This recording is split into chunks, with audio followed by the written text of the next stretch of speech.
Shadow of the Gardener, bespoke gardening services in Rutland, UK. Today's job was a tennis court pressure washing cleaning job, and I was asked to do this by a regular client.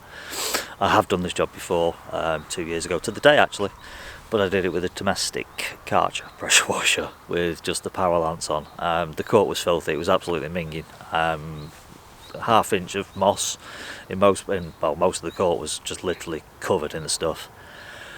So I swore I'd never do it again. I took the job on as we'll see how long it takes, and I knew the Karcher would be up to it, but again it's just so slow.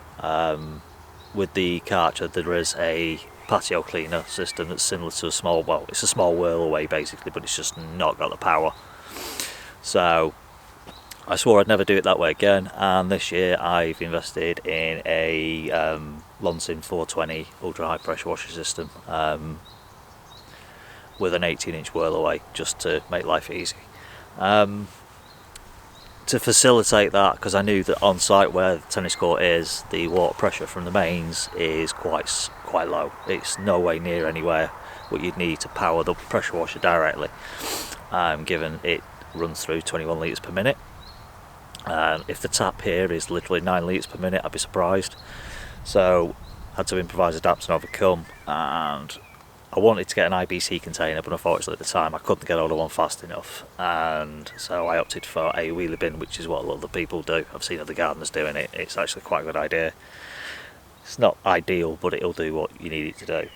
The only problem is obviously if the pressure from the tap's only running at 9 litres per minute, the pressure washer's running at 21 litres per minute, there's obviously a huge deficit there, and you don't want to risk running out of water because that will just fry the pressure washer.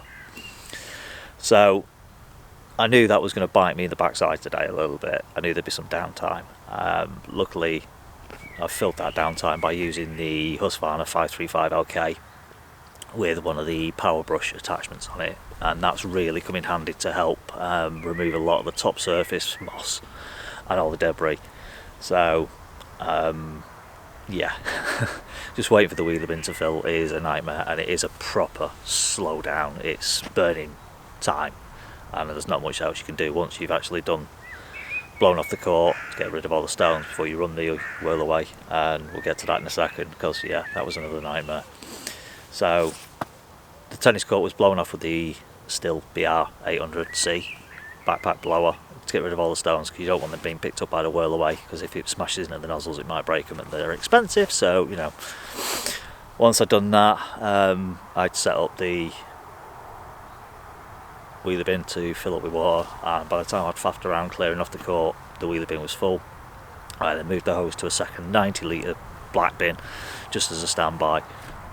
Started filling that up while I finished off the course, clearing it off with the blower, got rid of all the stones and all the top surface rubbish, and then it came to getting the Whirlaway out, and that's when the day really went south. No mistakes, no fussing, no messing about. The day went right out the window, because as soon as I tried to use the Whirlaway, literally it was just leaking water everywhere, not where I wanted it to come out of. So I had a look at it, and literally there was obviously something wrong, because it just literally wasn't doing what it was supposed to do, and water was just leaking out. So luckily the place I bought it from is fairly local, so I jumped in the van with the Whirlaway, took it up there, explained what's going on, and they had a look at it and went, yeah, the O-rings or one of the seals, the pressure seals has gone or something. So it was a case of instant replacement, because obviously it's one of those things, it was brand new, it's the first time it's been used.